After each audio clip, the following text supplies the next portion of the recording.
Hello everyone, my name's Kayla and I'm the Administration and Social Comms Lead for the Culture, Health and Wellbeing Alliance, and this is a video version of the October 2025 Bulletin. Just so you know, everything mentioned here will be linked in the comments below for you to take a closer look at in your own time. Black History Month 2025, Standing Firm in Power and Pride. The Culture, Health and Wellbeing Alliance and London Arts and Health are excited to share commissioned blogs by 6 creative health practitioners exploring this year's Black History Month theme, Standing Firm in Power and Pride. With commissions from artists Chioma Ince, Joyce Treasure, Rapasa, Naya Trapasa Otieno, Keisha Grant, Amanda Hemmings and Seyi Adelakun. Visit the website to find out more. Working Together, 12th of November online. Join us to explore the key learnings and recommendations from Working Together, a GEM and Schwa partnership and National Lottery Heritage Fund project to embed health and wellbeing in museums and heritage organisations. Reminder, UK and Ireland State of the Sector Survey, deadline the 31st of October.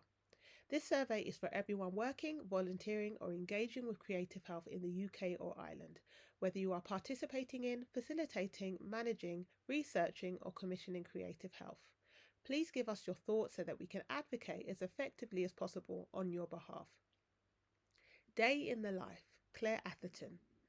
Claire is the new Creative Health and Equity Lead for Suffolk and Norfolk, working with Suffolk ArtLink in partnership with the Culture, Health and Wellbeing Alliance and Suffolk County Council. Read more to find out what a typical day looks like for Claire. Day in the Life, Helena Reynolds. Helena is the new Creative Health and Equity Lead for Derbyshire. Read more to find out what a typical day looks like for Helena. General Sector News. Have you published evaluation or research on creative health in 2025? The National Centre for Creative Health and the Royal Society for Public Health are launching the first Research Roundup, an annual showcase of the latest evidence in creative health. They are looking for peer-reviewed articles, reports and evaluations and other great literature that shares findings of wider value. Creative Industries Council Health and Wellbeing Forum Report. The report cites evidence that creative health saves the NHS money and argues they should play a critical role in the government's efforts to shift the focus of healthcare systems away from a short-term reactive care model towards long-term health promotion. Ian Murray, Creative Industries Minister, has said the government will now carefully consider the Creative Industry Council's recommendations for embracing creativity and supporting a more holistic approach to healthcare. NASP webinar, introducing the National Centre for Social Prescribing Data and Analysis, 21st of October, online. This webinar from the newly formed National Centre for Social Prescribing Data and Analysis will review major developments in social prescribing research from the past year on its reach and impact in the UK and abroad. Anti-Racism, Towards a Mosaic of Practice, 28th of October, online. A free online creative workshop designed and facilitated by Jamelia Wisdom Barco of Writers and Scribes CIC, exploring cultural humility, creative reflection, and practical steps for anti-racist action across arts and well-being. Creative Health Board Learning Network launch, 11th of November online. Are you interested in setting up your own creative health board? Keen to learn about what works from around the UK? Want to join a dynamic new learning community? This online symposium launches the Creative Health Board's Learning Network and will include key findings about collaborative governance approaches to creative health and giving participants the chance to set the priorities. Nature Towns and Cities initiative launches, supported by the National Lottery Heritage Fund, Natural England and the National Trust. Nature Towns and Cities is a new coalition of public, private and third sector organisations committed to bringing nature and green space to urban areas for everyone's benefit. New policy brief on sustaining child and youth social prescribing. The Social Prescribing Youth Network, a free network for anyone interested in social prescribing for children and young people, has developed a new policy brief on embedding and sustaining child and youth social prescribing.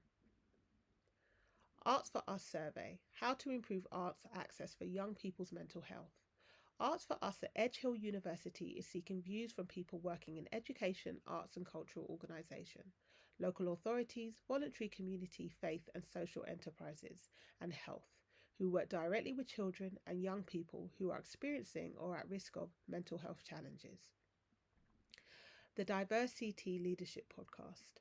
Diversity is an arts marketing association podcast hosted by Keisha Thompson, a warm, candid and often inspiring podcast that explores the many flavours of leadership over a comforting cup of tea.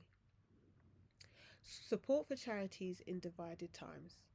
The National Council for Voluntary Organisations is sharing guidance in response to members' requests for more support and solidarity in times of division and racial hatred.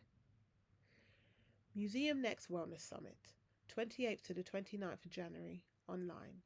The Museum Wellness Summit will bring together presentations and actionable advice on health and well-being work in museums around the globe. Library-based choirs transform lives. This Libraries Connected blog from Sally Williams, Gloucestershire Libraries Development Officer for Ageing with Creativity, explains the library service's success with its over 60s community choir initiative. Action on Culture and Climate at Monday Occult 2025. This Julie's Bicycle blog explores UNESCO's recent Cultural Policy Summit, Monday Occult, which looks at the ways in which culture can drive social and environmental transformation. Policy updates and news. Q&A with ACE about the reopening of grant system. Darren Henley discusses the phased reopening of Arts Council England's project grant system. Museum Renewal Fund recipients announced. The Department for Culture, Media and Sport has announced the recipients of a £20 million Museum Renewal Fund to protect opening hours and jobs at almost 90 civic museums across the country. New government review addressing health inequalities in primary care.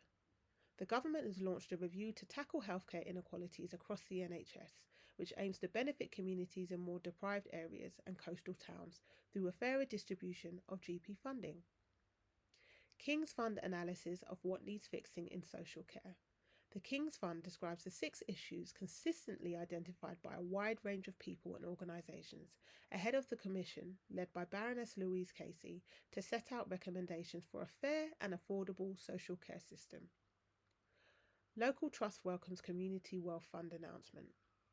The Department for Culture, Media and Sport and Ministry for Housing, Communities and Local Government have confirmed that the Community Wealth Fund will be targeted at the doubly disadvantaged neighbourhoods most in need of investment in the community and civic capacity building. The CWF will be managed by the National Lottery Community Fund.